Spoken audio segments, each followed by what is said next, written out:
નમસ્કાર વિદ્યાર્થી મિત્રો, આલ્ફા વિદ્યા સંકુલ વતી હું દીપ કાનગડ ફરીવાર આપનું હાર્દિક સ્વાગત કરું છું. વિદ્યાર્થી મિત્રો, આપણે બાયોલોજીની અંદર પેપર સોલ્યુશન કરીએ છીએ, જેમાંનો આપણો આગળનો પ્રશ્ન છે દ્વિભાજન અને બહુભાજનની સમજૂતી આપો. મિત્રો, આ કોના પ્રકાર છે? તો કે અલિંગી પ્રજનનના પ્રકાર છે. અલિંગી પ્રજનન એટલે શું થશે? હમણાં આગળના પ્રશ્નમાં આપણે ભણી ચૂક્યા છીએ કે જે સજીવોને પ્રજનન માટે લિંગની આવશ્યકતા નથી, એક જ સજીવમાંથી કોષ વિભાજન થઈ અને નવા સજીવો ઉત્પન્ન થાય છે, તેને આપણે શું કહીએ છીએ? તો કે અલિંગી કહીએ છીએ. હવે આ અલિંગીની અંદર પહેલો પ્રકાર એટલે છે ભાજન.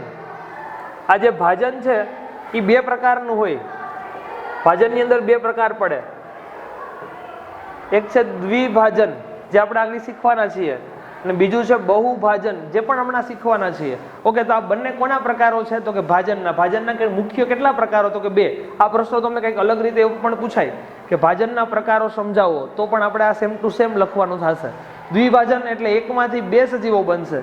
જો સમજો મિત્રો, દ્વિ યાની કે બે, એક પિતૃ સજીવમાંથી નવા બે બાળ સજીવો બનતા હશે તો એને આપણે કહેશું દ્વિભાજન. બહુ યાની કે ઘણા બધા, મલ્ટી. એકમાંથી જો ઘણા બધા સજીવો બનતા હશે તો તેને આપણે કહેશું બહુભાજન. આ એની ડેફિનેશન થઈ ગઈ, વ્યાખ્યા થઈ ગઈ. હવે કંઈક બાયોલોજીની રીતમાં સરખી શીખીએ આપણે. દ્વિભાજન એટલે શું થશે? કોષ વિભાજન થઈ એક સજીવમાંથી નવા બે સજીવો ઉત્પન્ન થવાની અલિંગી પ્રજનન પદ્ધતિને દ્વિભાજન કહે છે. સિમ્પલ વસ્તુ છે. કોષ વિભાજનથી એકમાંથી નવા બે બને છે તો તેને દ્વિભાજન કહીએ છીએ. એકમાંથી ઘણા બધા બને છે, મલ્ટી, ઘણા બધા, તો એને શું કહીએ છીએ? બહુભાજન. એના શબ્દના આધારે જ તમને એનો અર્થ આવડી જશે. દ્વિ યાની એકમાંથી બે, બહુ યાની એકમાંથી ઘણા બધા. ઘણા બધા એટલે કે એનો કોઈ આંકડો ફિક્સ છે નહીં. હવે જોઈએ આના એક્ઝામ્પલ. જો વિદ્યાર્થી મિત્રો, અહીંયા તમે જે જોવ છો તેની અંદર આ પહેલું એક્ઝામ્પલ આપેલું છે આપણને લેશમાનિયાનું. કોનું એક્ઝામ્પલ છે? લેશમાનિયા. આ લેશમાનિયા કયા પ્રકારે પ્રજનન કરે છે? લેશમાનિયા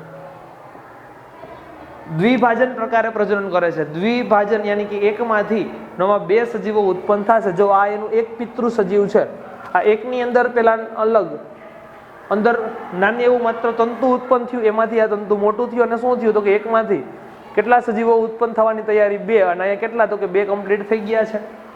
તો એકમાંથી બે બને તો એને આપણે શું કહીએ? દ્વિભાજન. Same to same amoeba. આ એક અમીબા વચારે કોષ કેન્દ્ર પેલા વિભાજન થવાની ટ્રાય કરશે, એકમાંથી બે બનવાની તૈયારીઓ, અને એકમાંથી કેટલા બની ગયા છે? 1 and 2 યાની કે બે. તો આને આપણે શું કહેશું? દ્વિભાજન. તો દ્વિભાજનની અંદર એક્ઝામ્પલ ક્યાં આવશે? તો કે એક તો લેશમાનિયા ને એક આવશે અમીબા. લેશમાનિયા અને અમીબા બંને એક્ઝામ્પલ કોના છે? દ્વિભાજનના. લેશમાનિયાની અંદર થોડુંક એવું એક્સ્ટ્રા શીખીએ આપણે.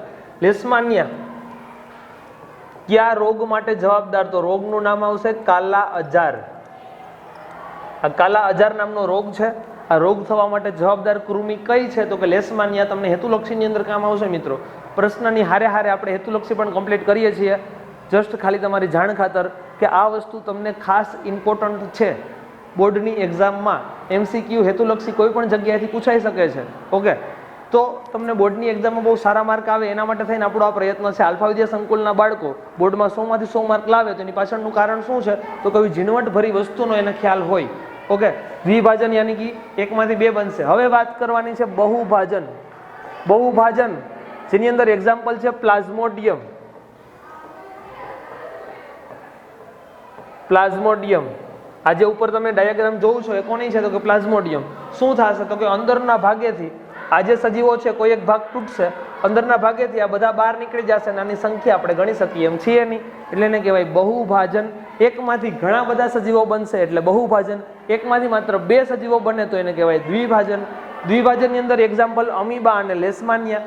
બહુભાજનની અંદર એક્ઝામ્પલ પ્લાઝ્મોડિયમ. પ્લાઝ્મોડિયમ જે છે એ આપણને મેલેરિયા રોગ માટે જવાબદાર છે. જસ્ટ તમારી જાણ ખાતર, લેશમાનિયા કાલા આજાર રોગ માટે, પ્લાઝ્મોડિયમ મેલેરિયા માટે. ઓકે વિદ્યાર્થી મિત્રો, પ્રશ્ન આપણે 2 માર્કમાં કમ્પ્લીટ કર્યો છે. Thank you so much.